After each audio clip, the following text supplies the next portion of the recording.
Hello, my shimmering star. I am Amika Daya. Welcome you all to this amazing platform of Tutors Theory. Our today's topic is value education.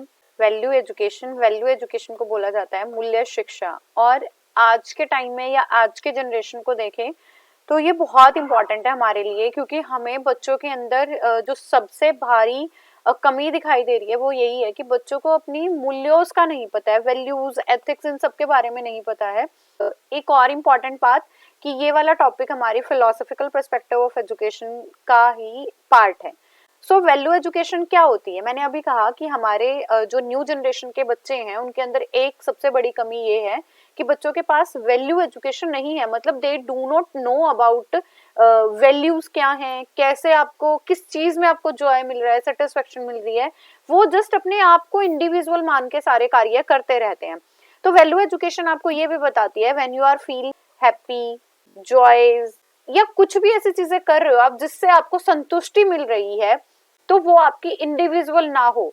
देखो, individual या संतुष्टि या piece प्राप्त करने के लिए भी आपके अंदर कुछ ऐसे क्वालिटीज जरूर होनी चाहिए जिससे कि आप एक ह्यूमन कहलाओगे। तो देखो, वैल्यूज क्या होती हैं? अगर मैं बिल्कुल नॉर्मल वर्ड्स में बात करूं, these are the guiding principles. ये आपके वो प्रिंसिपल्स हैं, वो सिद्धांत हैं जो आपको क्या करते हैं, गाइड करते हैं। गाइड करने का मतलब आपको रास्ता दिखाते हैं, मार्गदर्शन करते हैं।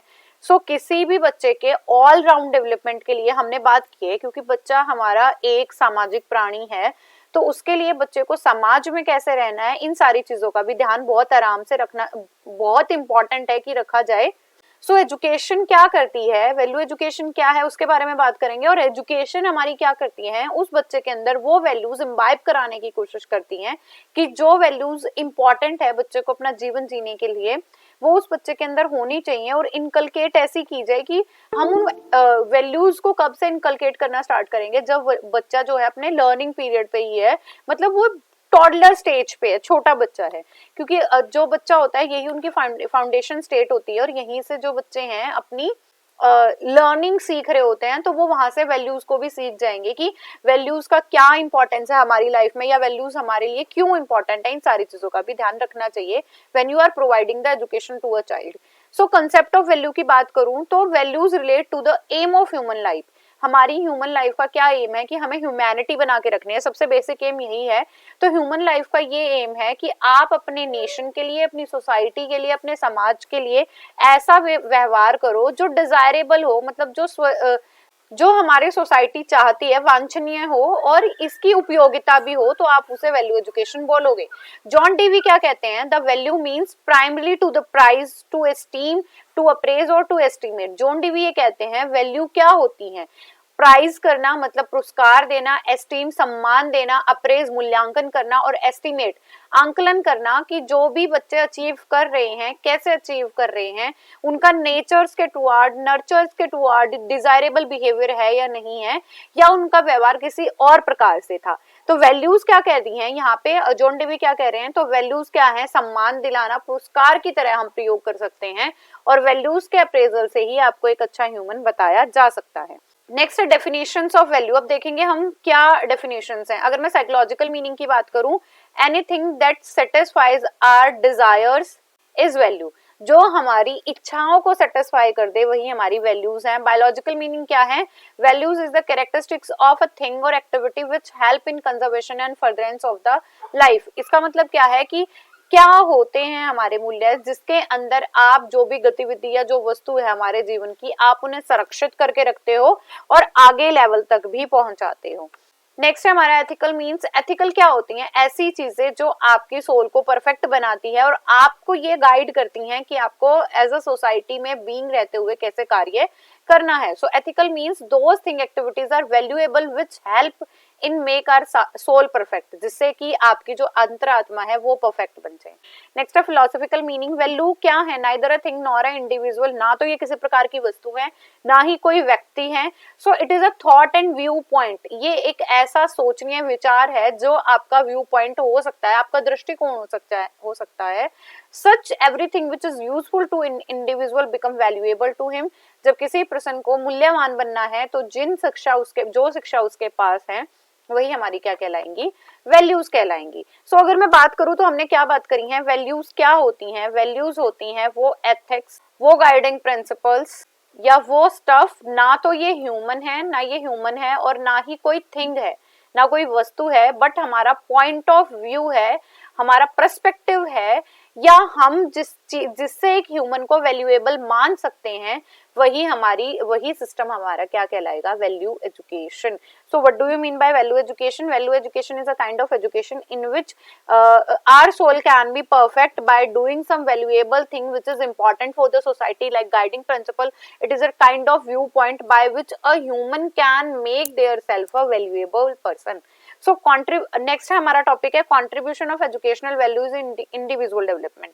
व्यक्ति के विकास में शैक्षिक मूल्यों का क्या योगदान रहा है, मतलब अगर किसी भी ह्यूमन को आपको डेवलप्ड स्टेज तक लेके जाना है तो उनका क्या इम्पैक्ट है। सबसे पहली है development of healthy and balanced personality. जो ह्यूमन है उनकी जो पर्सनैलिटी है, व्यक्तित्व है, उसका विकास होगा और हेल्दी रूप से होगा। Capacity to earn livelihood and acquire material prosperity. यहाँ पे वैल्यू एजुकेशन को क्यों जोड़ा गया मटेरियल प्रोस्पेरिटी से, जैसे कि मैं हूँ, जैसा मैं बिहेवियर करूंगी अपने एथिक्स के साथ, जैसे मैं अपने प्रोफेशन में बिहेव करूंगी, जैसे मेरे वैल्यूएबल स्टेप रहेंगे, उस पर मेरा वोकेशन भी डिपेंड करेगा कि मैं अपने अच्छे से अपनी अर्निंग कर पा रही हूँ या नहीं कर पा रही। तो एक जीवन जीने के लिए, भौतिक समृद्धि के लिए भी वैल्यू एजुकेशन बहुत यूजफुल है। डेवलपमेंट ऑफ वोकेशनल एफिशिएंसी, व्यवसायिक दक्षता का विकास होता है। व्यवसायिक दक्षता होती है when you are going for the profession to earn some money for a livelihood. Next creation of good citizenship, अच्छे नागरिकों का निर्माण करना जो हमारे देश और समाज के लिए भी अच्छे हैं। नेक्स्ट रिकॉग्नाइजेशन और रिकंस्ट्रक्शन ऑफ एक्सपीरियंसेस, जो हमारे अनुभव हैं उनका पुनर्गठन करना और पुनर्निर्माण करना ही हमारी वैल्यूज कहलाती हैं। Adjustment with the environment and modification, environment के साथ एडजस्ट करना, और अगर एनवायरमेंट में ऐसे कोई फैक्टर है जिन्हें आप मॉडिफाई कर सकते हो तो उनका भी संशोधन करना। Fulfilment of the need of man, एक ह्यूमन मैन की जो नीड होती है उसको फुलफिल करना, बिकॉज वी ऑल वांट कि हमारी सोसाइटी में एस्टीम्ड रहे, हम रिस्पेक्टफुल रहें। तो उस रिस्पेक्ट को बनाए रखने के लिए सिर्फ हमें स्वयं की रिस्पेक्ट नहीं बनानी है, हमें दूसरों की रिस्पेक्ट भी करनी होगी। तो ह्यूमन के जो बेसिक नीड्स हैं, जैसे हमने मैस्लो की हायरार्की पढ़ी है, उसमें पढ़ा था, मैस्लो की हायरार्की भी आपको मिल जाएगी मेरे चैनल से, आप सर्च कर सकते हैं, या फिर वो साइकोलॉजी की प्लेलिस्ट में मिलेगी आपको। नेक्स्ट है डेवलपमेंट ऑफ कैरेक्टर, चरित्र का विकास करना, क्योंकि वैल्यू एजुकेशन आपको यही सिखाती है how to build yourself a civilised person. आप एक सामाजिक और अच्छे प्राणी कैसे बन सकते हो, एक अच्छे नागरिक, रिस्पॉन्सिबल नागरिक कैसे बन सकते हो। तो देखो ये सामान नहीं है कि मैं 4 पेन इकट्ठे कर लूं या 4 चीज इकट्ठी कर लूं तो मैं वैल्यूएबल पर्सन बन जाऊंगी। जैसा मेरा बिहेवियर रहेगा, हमारा व्यवहार रहेगा, टोटली आपकी वैल्यू उसी पे डिपेंड करती है। नेशनल इंटीग्रेशन, राष्ट्रीय एकता आती है, और नेशनल डेवलपमेंट, राष्ट्रीय विकास भी होता है। लीडर्स एंड स्किल्ड वर्कर्स, अगर आप एक अच्छे इंसान रहोगे तो आप लीडर की तरह भी काम कर सकते हो और एक कुशल श्रमिक की तरह भी काम कर सकते हो, क्योंकि आप इतने स्किल्ड पर्सन हो जाओगे, because you know how to behave and where and when we have to talk about something.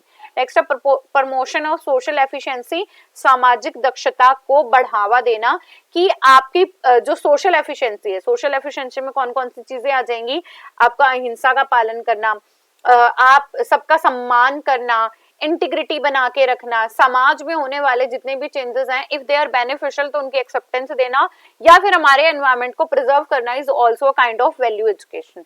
तो हमारी सोशल जो सामाजिक दक्षता है वो बढ़ेगी। Cultural value and utilisation of leisure, मतलब सांस्कृतिक मूल्यों का विकास होगा। सांस्कृतिक मूल्य हैं जो हमारी कल्चरल हेरिटेज हमें सिखाती है। जैसे if I am talking about any kind of community, my community, according to my community, we have to be a very simple person, worship our God, और सबका सम्मान करना, सारी पृथ्वी को अपना ग्रह मानना, तो ये हमारी कम्युनिटी ने हमें सिखाया है। तो मतलब मैं ये नहीं कह रही हूँ कि these are only the cultural values, और भी हो सकती है, मैं जस्ट एग्जांपल दे रही हूँ आपको कि ये हमारी कम्युनिटीज की कल्चरल वैल्यू है। तो ऐसे हमारी फर्दरेंस भी चलेगी कि हम अपने नेक्स्ट जनरेशन तक भी जो अच्छी चीजें हैं हम उन्हें क्या करेंगे, बढ़ावा देंगे। और यूटिलाइजेशन ऑफ लीजर, मतलब आपको जो भी चीजें रिक्रिएशन की तरह देखनी है उसमें भी आप इसे यूज कर सकते हो।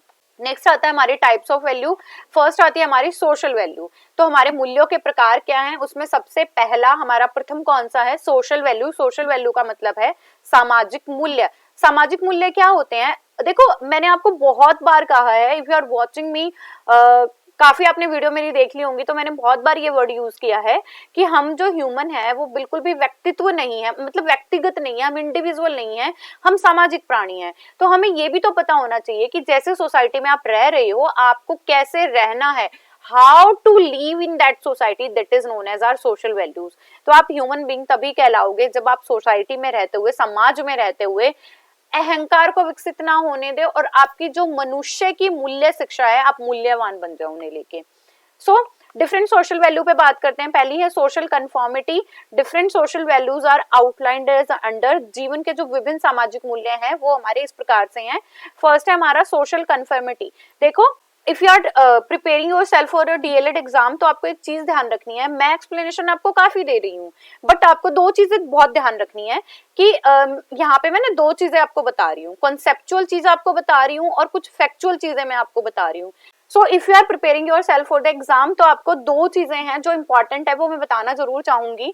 फर्स्ट ऑफ ऑल आपको, अगर आपको प्रिपेयर करना है किसी भी एग्जाम के लिए, which one is a written exam, चाहे कोई भी हो सकता है बट अभी हम बात कर लेते हैं डीएलएड और बीएड एग्जाम के लिए, तो जो मेरी क्लासेस है आपको करना है, क्या करना है, अगर आप मेरी क्लासेस भी नहीं ले रहे हो, सिंपल कॉन्सेप्ट की प्रिपरेशन कर रहे हो, तो अपनी लर्निंग को ढालो दो चीजों में। अगर इन दो चीजों को आपने पकड़ लिया तो आपके नोट्स बिल्कुल बेटर हो जाएंगे, आप एग्जाम में बहुत अच्छे से अटेम्प्ट कर पाओगे। और मैं जरूर आगे चल के एक वीडियो रिकॉर्ड करूंगी how to attempt the DElEd और BEd exam. First of all अगर आप वीडियो वॉच कर रहे हो तो इसमें एक चीज ध्यान रखना कि if I am talking about anything, अगर मैं किसी भी चीज के बारे में बात कर रही हूँ तो मैं दो चीजें बताती हूँ जिससे आपकी अंडरस्टैंडिंग बेटर हो जाए। I am giving you the illustration और एग्जांपल्स आपको ऐसे दे रही हूँ which are daily life related. तो वो मैं क्यों दे रही हूँ, because I want your conceptual knowledge has been build up, आपकी जो कॉन्सेप्चुअल नॉलेज है उसका विकास हो जाए। सेकंड, दूसरी चीज होती है हमारे पास फैक्चुअल चीजें। फैक्चुअल चीजों का मतलब है जिन्हें मैं चेंज नहीं कर सकती हूँ, उनके लिए अब वो आपको याद ही करनी पड़ेंगी, वो आपको लर्न करनी है, आप अंडरस्टैंड कर सकते हो बट वो बहुत ज्यादा इंपॉर्टेंट है। कॉन्सेप्ट आपको सिखाता है कि जैसे मैंने बोला वैल्यू, तो आपको पता है वैल्यू क्या है, क्या होती है, कैसे हम यूज कर सकते हैं, क्या इसका यूसेज है, एजुकेशन पे क्या इम्पैक्ट है, ये मेरे बिल्कुल कॉन्सेप्ट है। बट अगर फैक्चुअल की बात करूं, वो चीजें जो आपको लिखनी है अपने एग्जाम में और जो आपको पता भी होनी चाहिए which is related to your concept. So always remember we have to write down the factual information. आपको आपके नोट्स बना रहे हो तब सिर्फ फैक्चुअल इन्फॉर्मेशन को लिखना है। कॉन्सेप्चुअल नॉलेज के लिए आपको अंडरस्टैंडिंग एस्टेब्लिश करनी है, आपको कॉम्प्रीहेंड करना है कि मैडम ने क्या बताया, उसको समझना, वो हमारी कॉन्सेप्चुअल नॉलेज है। उसे याद रखना, लर्न करना और अपनी नोटबुक में एज अ नोट्स अगर आप बना रहे हो तो वो फैक्चुअल नॉलेज के अंदर आएगा। तो ये जरूर ध्यान रखना, सारी की सारी नॉलेज बिल्कुल से भी अपनी नोटबुक में आपको भरनी नहीं है, आपको बुक्स में वो बिल्कुल अवेलेबल हो जाएगी। बट यहाँ पे आपको जितना समझ आ रहा है और जो आपको इंपॉर्टेंट लगता है और ये लगता है कि आप भूल जाओगे, ठीक है, वो आप फैक्चुअल के अंदर रखो और उसे राइट डाउन कर लो। सो हम बात कर रहे थे डिफरेंट सोशल वैल्यूज, ये थोड़ा सा एग्जाम से रिलेटेड मैंने आपको बता दिया है। Social conformity, social conformity which means act according to social norms. Social norms क्या होते हैं, हमारे सामाजिक मानदंड, which means a rules in a society. Standards, हमारी जो मानक है, मान लो यहाँ तक हमने स्टैंडर्ड बनाया कि ये चीजें अगर आप करोगे तो थोड़ा बियरेबल है, इससे ज्यादा आप करोगे तो that is not bearable. Next है हमारे ट्रेडिशंस, हमारे जो परंपराएं रहेंगी, एक्सपेक्टेशंस हमारी अपेक्षाएं, और हमारे एक्सेप्टेंस, एक्सेप्ट करना मतलब स्वीकृति देना किसी चीज पे। So due to social sanctions and punishments person learn to behave in a conformity. सामाजिक अनुरूपता मतलब समाज के अनुरूप चलना, जो समाज ने चीजें बनाई हैं with social rules, norms and expectations. So what I said कि अगर सोशल कंफर्मिटी की बात करूं तो सोसाइटी ने जो नॉर्म्स बनाई हैं, रूल्स बनाए हैं, स्टैंडर्ड बनाए हैं, जिन चीजों जो आपसे एक्सपेक्टेशन है, लाइक हमसे क्या एक्सपेक्टेशंस हैं एज अ स्टूडेंट, हमसे क्या एक्सपेक्टेशंस हैं, हम डिसिप्लिन रहें, समाज सोसाइटी का पार्ट बने, सोसाइटी को हार्म ना करें, ये हमसे एक्सपेक्टेशन है। और नेशन बिल्डर बने आगे जाके, नेशनल बिल्डर्स बने हम आगे जाके।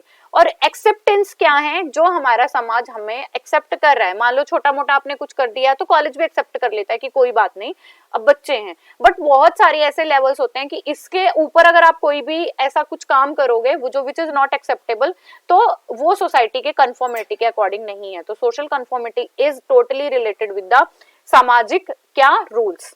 नेक्स्ट आता है हमारा अल्ट्रिज्म। अल्ट्रिज्म क्या होता है, altruism implies concern for other, मतलब कंसर्न क्या होते हैं? दूसरों के लिए चिंता, social and sacrificing one's own interest, मतलब समाज और स्वयं के हितों का भी ध्यान रखना। A person should be interested in the welfare of other, एक आदमी को ऐसे भी कार्य करना चाहिए कि वो समाज कल्याण के बारे में भी सोचे और खुद को भी ना पीस रहा हो, मतलब ही और she not grinding in the social values only. तो अपने इंटरेस्ट की तरह काम भी करे, फेलो फीलिंग रखें। फेलो फीलिंग का मतलब होता है कि दूसरों के लिए भी सहानुभूति रखें, और हम मतलब दूसरों को सिर्फ ये ना कॉम्पिटिटर मान के ना चलें, तो वो हमारा अल्ट्रिज्म कहलाएगा। अल्ट्रिज्म होती है परोपकारिता, पर अगर मैं परोपकारिता को तोड़ू, पर जमा उपकार, दूसरों पे भी उपकार करना मीन्स दूसरों के प्रति भी हमारी कुछ रिस्पॉन्सिबिलिटी है, उसे बना के रखो। थर्ड आता है टॉलरेंस। टॉलरेंस का मतलब है सहनशीलता, दूसरों के दृष्टिकोण को हम एक्सेप्ट करें और टॉलरेट करने की कोशिश करें। नेक्स्ट है discipline. Discipline which is also very essential factor for each and every one in our daily life, कि आपको कब उठना है, कब कार्य करने हैं, कॉलेज जाना है, स्कूल जाना है, पढ़ाई करनी है। तो डिसिप्लिन क्या है? एक ऐसी स्ट्रक्चर है जिसमें आप सेल्फ विल्ड होके कार्य कर रहे हो, विच मीन्स आप अपनी स्व इच्छा से कार्य कर रहे हो और खुद को ऐसा इम्पोज कर रहे हो कि पॉजिटिवली होके मैं कुछ ऐसे काम करूं जिनमें रह के, जिस बाउंड्री में रह के आपको जो आपका जो प्रोडक्ट है, जो आपको चाहिए एट लास्ट, वो आपको मिल जाए। जैसे आपका प्रोडक्ट क्या है कि हमें लर्निंग हो जाए, तो वो डिसिप्लिन होता है, अनुशासन कहलाता है। नेक्स्ट हमारा सोशल सेंसिटिवनेस। सेंसिटिवनेस का विच मीन सोशली सेंसिटिव होना। सेंसिटिव होना क्या होता है कि समाज के लिए संवेदनशीलता बनाए रखना, कि आप अगर किसी पर्सन को देखो तो आप थोड़े सेंसिटिव हो जाओ। अगर आपको मान लो कोई ऐसा ह्यूमन मिला जो गरीब है या फिर किसी को चोट लगी है, तो ये सेंसिटिवनेस है कि आप एक अच्छी सोशल लाइफ में जी रहे हो और आपको उन्हें देख के बुरा फील हो रहा है, तो उनके लिए कुछ भी कार्य करना, वो सोशल सेंसिटिवनेस है। नेक्स्ट है सोशल जस्टिस, विच मीन्स कि हमें समाज में जो जस्टिस है, न्याय है, वो बना के रखना है, हम उसके पक्षधर रहेंगे समाज के हितों के लिए। नेक्स्ट है सोशल एडजस्टमेंट, सामाजिक समायोजन, which means we have to adjust with the various number of social groups और various number of members of the society, इनके साथ भी हम क्या करेंगे, एडजस्ट करके चलेंगे। बहुत सारी ऐसी चीजें हो सकती हैं जिन पे हमारा मतभेद हो जाए, फिर भी हमें टॉलरेंस भी बना के रखनी है, डिसिप्लिन बना के रखना है और एडजस्ट करके चलना है। नेक्स्ट आते हैं हमारे Panchsheel of values. Panchsheel of values का क्या मतलब है कि मूल्यों के 5 मेन चीजें बताई गई हैं। सो सोशल वैल्यूज में 5 ऐसी चीजें हैं जो वैल्यूज बताती हैं। क्लीनलीनेस, साफ सफाई रखो, इंटरनल और एक्सटर्नल। इंटरनल का मतलब यहाँ से ये भी है कि अपने शरीर की साफ सफाई रखनी है, दूसरा इंटरनल थॉट की सफाई रखनी है। ट्रूथफुलनेस, सच्चाई, सत्यता बना के रखो, कॉपरेशन, दूसरों का सहयोग करो, इक्वालिटी, सबको समान समझे और हार्डवर्क, अपनी कड़ी मेहनत या लेबर नहीं छोड़ना है। नेक्स्ट हमारी अदर वैल्यूज और कौन कौन सी हो सकती हैं। फर्स्ट है कर्टेसी, शिष्टाचार बना के रखोगे। Devotion, devotion regarding your God, your जिसे भी आप वर्शिप करते हो। फ्रेंडशिप, मित्रता बना के रखेंगे। गुड मैनर, अच्छा व्यवहार करेंगे। हेल्पफुलनेस, दूसरों के लिए सहायक बनेंगे। काइंडनेस, दयालुता दिखाएंगे। रिस्पेक्ट फॉर अदर, ये मैंने आपको शुरू में बताया था, दूसरों का सम्मान करना, तभी आपको भी कोई सम्मान दे पाएगा। सेंस ऑफ सोशल रिस्पॉन्सिबिलिटी, सामाजिक जिम्मेदारियों की भावना। Solidarity of mankind, which means हमें मानव जाति में एकजुटता बना के रखनी है, ना कि हमें उन्हें तोड़ना है, यूनिटी बना के रखनी है। टीम वर्क, हम साथ में रह के टीम वर्क करते हुए भी अपना क्या करेंगे, एम को अचीव करने की कोशिश करेंगे। नेक्स्ट आती है हमारी मॉरल वैल्यूज। आई थिंक आपको फर्स्ट सोशल वैल्यू आराम से समझ आ गई होगी, अगर कोई क्वेरी है तो आप कमेंट कर सकते हैं। नेक्स्ट हमारी मॉरल वैल्यूज। मॉरल वैल्यूज क्या होती है? वो वैल्यूज जो मॉरलिटी बेस्ड होती हैं, जिससे आपका क्या होता है, कैरेक्टर बिल्डअप होता है। So which heals the wound of humanity. First है हमारी honesty. Honesty is the best policy, हम बचपन से पढ़ते आए हैं। ईमानदारी जो सबसे अच्छी नीति है, विच मीन्स हमें अपना जो कैरेक्टर है वो ऐसे बिल्ड करना है कि हम ऑनेस्टली सारे कार्य को कर सके, चरित्र निर्माण ऐसे करना है। नेक्स्ट आते हैं हमारे गुड कैरेक्टर। गुड कैरेक्टर में बहुत सारी चीजें हैं। गुड कैरेक्टर के लिए आपको सेल्फ कंट्रोल होना चाहिए। रिलायबिलिटी, रिलायबिलिटी जिसपे आप क्या कर सको, निर्भर कर सको। प्रेसिस्टेंस ऑफ एक्शन, मतलब यहाँ पे आप जो अपने कार्य में दृढ़ बने रहो। कॉन्शियसनेस बना के रखें, सिंसियरिटी बना के रखें, रिस्पॉन्सिबल हो, टॉलरेंस रखें, अपना हाई टेम्परेचर बना के नहीं रखना है, सबके लिए इक्वालिटी शो करो, ब्रदरहुड शो करो। So these are the factor for the good character. अच्छे चरित्र की ये गुण है। नेक्स्ट आता है हमारा ट्रूथफुलनेस। ट्रूथफुलनेस का मतलब है अगर आपके साथ कुछ भी ऐसी चीजें होती हैं, फिर भी आपको सत्य का साथ नहीं छोड़ना है, और ये सारी चीजें हमें कब से बिल्ड करानी है, बच्चे को छोटे बचपन से ही। नेक्स्ट आती है हमारी मोरल स्टेबिलिटी। ये ऐसी स्टेबिलिटी है जिसके अंदर क्या कहा जाता है कि आप विदाउट मोरालिटी तो एक अच्छे ह्यूमन हो ही नहीं, और इनको कैसे बिल्ड करोगे। तो मॉरल वैल्यूज के साथ साथ क्या है, आपकी जितनी भी मॉरल सीख लिया बच्चे ने पर भूल गया तो स्टेबल नहीं हुआ। वो मोरालिटी बना के रखना है कि आपको कंप्लीट ह्यूमन बनने के लिए, मैंने जितनी अभी पीछे कैरेक्टरिस्टिक्स बताई है, जो आगे बताने वाली हूँ, इनका जरूर ध्यान रखना है और इनके लिए स्टेबल बन के रहना है। सो मॉरल करेक्टर वैल्यूज हैं कंसिडरेशन, दूसरों का ध्यान रखना, कंसीडर करना सबको, compassion, good manners, kindness, non violence, sympathy, purity, self discipline, humanity, courageous, आपको बिल्कुल साहसी बन के रहना है, and good fearing, God fearing personality, ऐसा भी है कि हमें भगवान से डरना भी चाहिए। सो नैतिक स्थिरता क्या है, आपको अपने नैतिक पे, मतलब आपके जो नैतिक मूल्य हैं उन पे स्थिर रहोगे, उनका विकास करोगे, अपने विचार, अपनी करुणा, अच्छा आचरण बना के रखेंगे, दयालु रहेंगे, अहिंसा का पालन करेंगे, पवित्रता बना के रखेंगे, सहानुभूति, समाज सेवा, सादा जीवन, उच्च विचार में ध्यान रखेंगे, आत्म अनुशासन, सबसे पहले सेल्फ कंट्रोल, सेल्फ डिसिप्लिन सीखा जाता है, उसके बाद आप किसी और को कंट्रोल या डिसिप्लिन कर सकते हैं। सो हमें साहसी दृढ़ विश्वास बना के रखना है और अपना व्यक्तित्व ऐसे रखना है जो ईश्वर से डरे। नेक्स्ट आता है हमारा teachers role in development of moral values and social values. अब हमारा, हम एज अ अध्यापक, मतलब एज अ टीचर हमारी क्या क्या रिस्पॉन्सिबिलिटी है मोरल वैल्यूज को लेके। सो फर्स्ट हमारा, teacher can organise an activity. Teacher कुछ ऐसी एक्टिविटीज अपने बच्चों के साथ करा सकता है जो बच्चों के अंदर मोरल को बूस्ट अप करे। So appreciating students ideas, giving less directions, बच्चों के जो आइडियाज हैं उन्हें हरदम कमांड ना करके उनके आइडियाज को एक्सेप्ट करें, उन्हें क्रिएटिव लर्निंग की तरफ लेके जाएं, तो खुद से बच्चा करेगा तो बहुत सारी चीजें साथ साथ सीख भी लेगा। और उन्हें एक ऐसी अपॉर्चुनिटी बच्चों को प्रोवाइड करनी है, और बच्चों को एक्टिविटीज के लिए अपॉर्चुनिटी प्रोवाइड करनी है, साथ साथ उन्हें अवलोकन करते रहना है कि बच्चों को ऑब्जर्व करते रहें कि वो उन चीजों से क्या क्या एक्सपीरियंसेस ले रहे हैं। तो आपको अपने सब्जेक्ट के रिगार्डिंग प्रॉपर वैल्यूज बच्चों में बिल्ड जरूर करनी है, भाषा की हो, ऐतिहासिक हो, या उनके डेली लाइफ से रिलेटेड हो। नेक्स्ट है organising group project, games, shows, folk songs and dance. ऐसी परियोजनाओं बनाए ऐसे ऑर्गेनाइजेशन बनाए जिसमें बच्चे जो हैं इकट्ठे होकर काम कर सकें, चाहे वो गेम है या प्रायोगिक कार्य प्रोजेक्ट्स हैं, शोज हो सकते हैं, फोक सॉन्ग हो सकते हैं।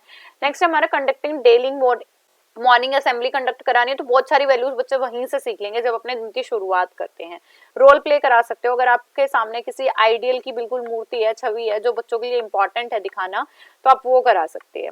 नेक्स्ट हमारा social services programme, social service programmes like ऐसे प्रोग्राम्स लाइक कोऑपरेशन हो गया, टॉलरेंस हो गया, वैल्यूज इनकलकेट करा सकते हैं, जू विजिट करा सकते हैं, मतलब excursions we can take the child. Next हमारे लर्निंग प्रोसेस को ऐसे बिल्डअप करें जो ओरिएंटेशन रखे किसकी तरफ, वैल्यूज की तरफ, और उनका ऑलराउंड डेवलपमेंट भी होता चला जाए। इसके बाद है there is a need for conducting literature. Literature activity भी करा सकते हो जो मॉरल वैल्यू से रिलेटेड है, जैसे स्टोरीज सुना सकते हैं हम, सेलिब्रेट कर सकते हैं फेस्टिव्स और नेशनल डेज। उसके बाद हमारी कम्युनिटी में बहुत सारे ऐसे प्रोग्राम हैं जो गाइडेंस एंड काउंसलिंग करके बच्चों के मोरल वैल्यूज को चेंज कर सकते हैं। नेक्स्ट आता है हमारी need and objective of value education. अब क्या तो हमारी जरूरत है कि हमें बच्चों को वैल्यू एजुकेशन पढ़ाना चाहिए, और क्या हमारे उद्देश्य हैं, हम उन पे बात करेंगे। तो फर्स्ट है एज अ थियोडिक्शन reform document challenges of education enlist the following value orientation. क्या है हमारे शिक्षा सुधार जो दस्तावेज था, शिक्षा सुधार के दस्तावेज में जो चुनौतियां आई थी 1985 में, उन्होंने कौन कौन से ओरिएंटेशन ऑब्जेक्टिव बताए हैं। फर्स्ट है हमारा फिजिकल, इंटेलेक्चुअल, एस्थेटिक डेवलपमेंट करना, बच्चे का शारीरिक, मानसिक और एस्थेटिक मतलब सौंदर्य विकास भी करना। इनकलकेशन ऑफ साइंटिफिक टेम्पर, ऐसी चीजें बताएं उनको कि आपके अंदर साइंटिफिक टेम्पर होना चाहिए, you have to be logical. Next democratic, लोकतांत्रिक की भावना लेके आए, मोरल और स्पिरिचुअल वैल्यूज को भी क्या कर पाए, इनहेंस कर पाए। डेवलपमेंट ऑफ सेल्फ कॉन्फिडेंस, बच्चों में ऐसी कैरेक्टरिस्टिक्स को बिल्ड करें जिससे वो सेल्फ कॉन्फिडेंट रहे। सेल्फ कॉन्फिडेंट का मतलब आत्मविश्वास बच्चों का बना रहे, और फेस अनफेमिलियर सिचुएशन उनके सामने आ जाए तो भी वो अपना कॉन्फिडेंस जो है लूज ना करें। अवेयरनेस प्रोग्राम चला सकते हो for regarding technology, economics, politics and healthy attitude और डिग्निटी बना के रख सकते हैं। नेक्स्ट हमारा a dedication to uphold the integrity. आप जो कंट्री, हमारे जो राष्ट्र है उसकी जो अखंडता है उसको बढ़ावा देने की बात करेंगे, सेकुलरिज्म की तरफ लेके चलेंगे, और सोशल जस्टिस की बातें भी हम बच्चों को बताएंगे, और इंटरनेशनल अंडरस्टैंडिंग भी हम बच्चों में बिल्डअप करा सकते हैं जिससे और भी ज्यादा वैल्यू एजुकेशन का विकास होगा। नेक्स्ट हमारे सोर्सेज, सबसे पहला सोर्स है, मतलब अब हम उन स्रोत की बात करेंगे जिनसे वैल्यू एजुकेशन बच्चों को ऑलरेडी मिल रही है या मिल सकती हैं।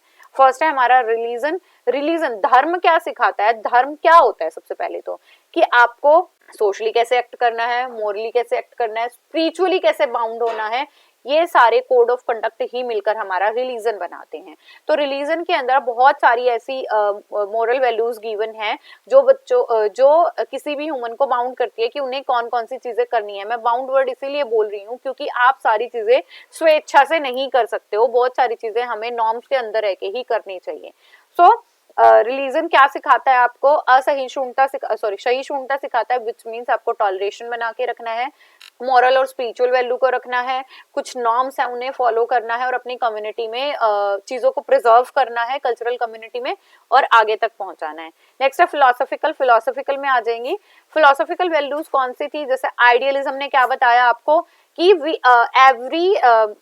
Every person have an ideal, उनके पास एक आइडियल जरूर होता है। वो आपके मम्मी हो सकते हैं, आपके पापा हो सकते हैं, कोई टीचर हो सकता है, कोई एल्डर हो सकता है, या किसी को आपने बहुत अच्छा काम करके करते देखा तो वो भी आपका आइडियल हो सकता है। तो फिलोसफी क्या कहती है, we have to find out the truth, beauty and goodness, Satyam, Shivam और सुंदरम, इन 3 चीजों का ध्यान हमें रखना है। नेक्स्ट आता है हमारा लिटरेचर। लिटरेचर भी बहुत इफेक्टिव सोर्स है क्योंकि बहुत सारी चीजें ना हम जस्ट पढ़ के सीख जाते हैं। जैसे लिटरेचर में आ जाएंगी हमारी स्टोरीज, पोएम्स, नॉवेल्स, कहानियां, किस्से, रोल प्लेइंग, किसी आइडियल के बारे में जानना, वो हमारे लिटरेचर के अंदर आ जाएंगे। आते हैं सोशल कस्टम। सोशल कस्टम होते हैं सामाजिक रीति रिवाज, जैसे कि आपको फैमिलीज में कैसे रहना है, न्यूक्लियर फैमिलीज में रहना है कि हमें जॉइंट फैमिलीज में रहना है, सोशल नॉर्म्स को फॉलो करना, मोड्स ऑफ थिंकिंग बना के रखना, स्किलफुल रहना, और बहुत सारे ऐसे एस्पेक्ट हैं जैसे पेंटिंग हो गया, ड्रामा हो गया, डांस हो गया, फोक्स हो गया, ये सारी चीजें भी, फोक सॉन्ग की बात कर रही हूँ मैं, ऐसी बहुत सारी चीजें भी एक बच्चे के कैरेक्टर को बिल्डअप करने में बहुत ज्यादा हेल्प करती हैं। इसके बाद आता है साइंस।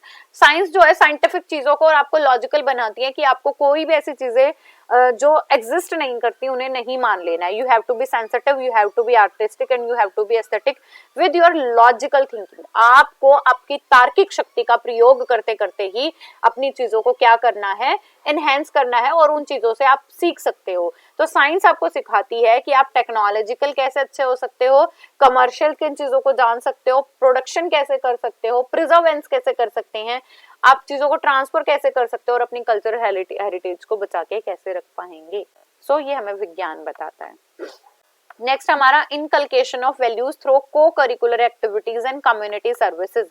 अब हमें जो को करिकुलर एक्टिविटी क्या होती हैं, आपके करिकुलम के साथ, करिकुला के साथ साथ बताई जाने वाली वो सह पाठ्यचर्या एक्टिविटीज, गतिविधियां, और कम्युनिटी, जो कम्युनिटी क्या होती है, हमारा जो समाज है जिसमें आप रहते हो, उनका विकास आपको कैसे करना है, हम इनकलकेट कैसे कर सकते हैं। सबसे पहले बच्चों को ना 3 चीजें हमें मेन सिखानी है, मतलब 3H पे काम करना है। 3H क्या होता है हमारा, हेड सोचना, दिमाग लगाना, इंटेलेक्चुअल, हार्ट इमोशनल, कौन से वाला हमारा अफेक्टिव। थर्ड H होता है, मैंने इसलिए पॉज लिया कि आप सोच लो जल्दी से, थर्ड H होता है हमारा hand, hand which means related with the psychomotor. तो हमें तीनों डोमेन पे बच्चों का क्या करना है, इनहेंसमेंट करानी है। तो आप कैसे इनकलकेट कराओगे, तो फर्स्ट है हम कैसे इनकलकेट करा सकते हैं, हम बच्चों से बात करके, ऑब्जर्व करके, उनकी चीजों को एक्सेप्ट करके, बच्चों के अंदर एक फ्रेंडली बिहेवियर बना के, एलैबोरेट करके, टीचर और स्टूडेंट के रिलेशनशिप को अच्छा करके हम क्या कर सकते हैं, बच्चों के साथ हार्टफुल रिलेशनशिप बना सकते हैं, और बच्चों में वो वैल्यू इनकलकेट करा सकते हैं कि खेलते खेलते मतलब वो लर्निंग भी कर जाएं और सीख भी लें, और उनकी वैल्यू एजुकेशन भी उन्हें मिल जाए। तो हमें ऐसी सिचुएशन क्या करनी है, बिल्डअप करनी है, जिससे बच्चे पढ़ते पढ़ते खेलते खेलते चीजों को सीख जाएं। तो टीचर्स के क्या काम है, टीचर का क्या काम है यहाँ पे, क्रिएट कंडीशंस, हमें ऐसी स्थितियां परिस्थितियां बच्चे के सामने देनी है कि जिससे आप उन सिचुएशन में रहते रहते मूल्य शिक्षा भी बच्चे क्या कर रहे हैं, प्राप्त कर रहे हैं। लेस फाउंडेशन, मतलब हमें बच्चों की जो फाउंडेशन है, नींव है, उसको सुदृढ़ करना है। नेक्स्ट प्रोवाइड अपॉर्चुनिटी, सबको एक सी अपॉर्चुनिटी बच्चों को प्रोवाइड करनी है जिसमें बच्चे क्या है, ज्यादा से ज्यादा कार्य कर पाए। टीचर के क्या एक्शन हो सकते हैं, as a experience holder teacher काम कर सकता है, एज अ गाइडर काम कर सकता है, as a learner is also, and teacher also reflect their learning in the class. Next आता है हमारा approaches of value education. First, integrate value with subject areas and educational programme, which means मतलब मूल्य शिक्षा के दृष्टिकोण क्या क्या है, आप सब्जेक्ट के साथ साथ चीजें सिखा सकते हो। जैसे स्पोर्ट्स सिखा रहे हैं तो करेज सिखा रहे हैं, हार्डीहुड सिखा रहे हैं, विच मीन्स कि आपको ऊर्जावान रहना है, एनर्जेटिक एक्शंस करने हैं, दृढ़ता बना के रखनी है और रैपिड डिसीजन लेने हैं। तो अगर मैं स्पोर्ट्स या गेम की बात कर रही हूँ तो हम ऐसे एक्टिविटीज सिखा रहे हैं जिनसे बच्चे जो हैं सुदृढ़ रहते हुए चीजों को कर रहे हैं। नेक्स्ट है value education as a separate curriculum. आप बच्चों को मॉरल, स्पिरिचुअल ऐसी बुक्स भी लगवा सकते हो जिससे जो है बच्चे नैतिक वैल्यू को सीख सकें, सोशल वैल्यू सीखें, एथिकल वैल्यू सीखें और स्पिरिचुअल चीजें भी सीखें। तो उनके लिए हम एक सेपरेट करिकुलम भी लगा सकते हैं कि the moral value is also, the moral and value education is also taught in the school with respect to different subject. Next आता है हमारे स्ट्रेटेजीज ऑफ वैल्यू एजुकेशन। मूल्य शिक्षा की रणनीतियां क्या हैं। First way to teaching value, verbal communication. सबसे पहले आप चीजों को, अगर किसी भी चीजों से अगर कुछ सिखाने जा रहे हो ना, आप कभी भी कॉन्सेप्ट को बिल्ड करने जा रहे हो तो आपने सुना भी होगा, आपने पढ़ा भी होगा कि हमारी अगर कॉन्सेप्चुअल नॉलेज हमें बच्चों के अंदर बिल्डअप करनी है तो सबसे जो बढ़िया मेथड हमारे पास है वो है लेक्चर मेथड। तो लेक्चर मेथड से आप कैसे बिल्ड कर रहे हो कि अगर आपको नई चीजें भी सिखानी है तो हम वर्बली बोल के उन चीजों को मौखिक रूप से सिखा सकते हैं। तो इंटेलेक्चुअली ध्यान रखना है आपको कि आप ऐसी वैल्यूज इनकलकेट करो बच्चों के अंदर जो बच्चों का एस्थेटिकली, स्पिरिचुअली और एथिकली बच्चों को बिल्डअप करें। Demonstration is the second method of teaching value. Demo, चीजें दिखा के, इसलिए मैंने पीछे भी बात करी रोल प्लेइंग। अगर आपके पास कोई भी ऐसा कैरेक्टर है जो बहुत आइडियल रहा है सबके सामने तो हम उनका रोल प्ले करा सकते हैं, जैसे शहीद भगत। नेक्स्ट आता है हमारा imitation of the third method of teaching value. कैसे करा सकते हो, इमिटेट करा के। खुद कोई कार्य कर रहे हो आप और बच्चे भी आपको साथ साथ देख के कर रहे हैं। आप क्लास में गए हो, बहुत सारा कूड़ा फैला हुआ है, आपने डांट लगाई और मेड को बुलाया, ये फर्स्ट हो सकता है। सेकंड ये हो सकता है कि आपने वो कूड़ा देखा, आपने उसे पिक किया और डस्टबिन में डाल दिया, या खुद से भी कभी कूड़ा ना फैलाया तो आप बच्चों को भी वैसी शिक्षा दे सकते हो। तो बच्चे आपको पीछे पीछे इमिटेट करेंगे, अनुकरण करेंगे, तो आप अनुसरणीय हो जाओगे। नेक्स्ट है value can be taught by a method of evaluation which children are guided by reward and punishment. If you are thinking कि I have to give the rewards and punishment, तो आप रीइंफोर्समेंट का भी प्रयोग कर सकते हो। पर पनिशमेंट का मतलब यहाँ पे कॉर्पोरल पनिशमेंट को मैं बिल्कुल भी ये नहीं कहूंगी कि यू कैन यूज। तो आपको वैल्यू एजुकेशन को सिखाने के लिए लॉ ऑफ यूज और डिसयूज का प्रयोग कर सकते हो कि अगर बच्चा अच्छा कार्य कर रहा है तो हम उसे रिपीटिशन करा सकते हैं, और अगर बच्चा बुरा कार्य कर रहा है तो हम उसका डिसयूज करा सकते हैं। पार्टिसिपेशन, जहाँ पे बच्चों को एथिकल वैल्यूज करने के लिए पार्टिसिपेट कराया जाता है। और फाइनली हम कैसे कर सकते हैं, वी कैन डिस्कस। हम बच्चों से बात कर सकते हैं, if you are doing something like this and like that, तो कौन सा बेटर है। तो बच्चे उस पर डिस्कस करके भी चीजों के रिजल्ट तक पहुंच सकते हैं। नेक्स्ट आता है हमारा कंक्लूजन पे पहुंच गए हम। कंक्लूड करूं तो मैं ये बताना चाहूंगी, overall value education is a kind of view point, is a kind of thought and it is a kind of ethics which we have to be follow in our school, in our society, in our community, by which we can make ourselves a human being, जिससे कि आप एक अच्छे जो है एक अच्छे व्यक्ति कहला सकते हो। देखो, अगर मैं किसी से एक क्वेश्चन पूछूं कि आप अच्छे इंसान हो, वो क्या कहेगा, ये I am a very good person. ये थोड़ा सा नॉलेज से एक्स्ट्रा है, जो क्लास खत्म करना चाहते हैं वो यहाँ खत्म भी कर सकते हैं, बट आप सुन के जाना जरूर। अगर मैं किसी से पूछूं कि आप एक अच्छे इंसान हो, तो आई एम श्योर 101% सब यही कहेंगे, yes I am a good person. तो मैंने उनसे पूछा कि अच्छा इंसान क्या दूसरों को चोट पहुंचाता है, वो बिल्कुल ये कहेंगे नहीं, बिल्कुल नहीं पहुंचाता है। I am just giving an example, वो सबकी पर्सनल चॉइस हो सकती है कि what they want, what they don't. So नहीं, वो यही कहेंगे कि नहीं, एक अच्छे इंसान को किसी को चोट पहुंचानी नहीं चाहिए। तो as a human, as a good human, आप किसी जानवर को कैसे चोट पहुंचा सकते हो। फॉर नॉन वेजिटेरियन जो है उनके लिए मैं ये बोल रही हूँ, तो आप एक अच्छे इंसान हो ही नहीं, क्योंकि आपकी थाली तक आने के लिए उसे पिंजरों में रहना पड़ रहा है, उसको आप काट रहे हैं और तब वो आपकी थाली तक आ रहा है, तो you are not a good person. So we have to, last में कंक्लूड यही करना चाहूंगी, we have to follow the value norms, and we have to inculcate, as a teacher we have to inculcate the values through communication, through verbal communication, demonstration, role playing. So ऐसे करने से जो बच्चे हैं कुछ कार्य करते करते इंसिडेंटल भी चीजें सीख जाते हैं और कुछ हम reinforce करके भी सिखा सकते हैं। So it is all about our today's topic. I hope you like this session. Keep going, keep growing and keep learning. Bye bye, take care.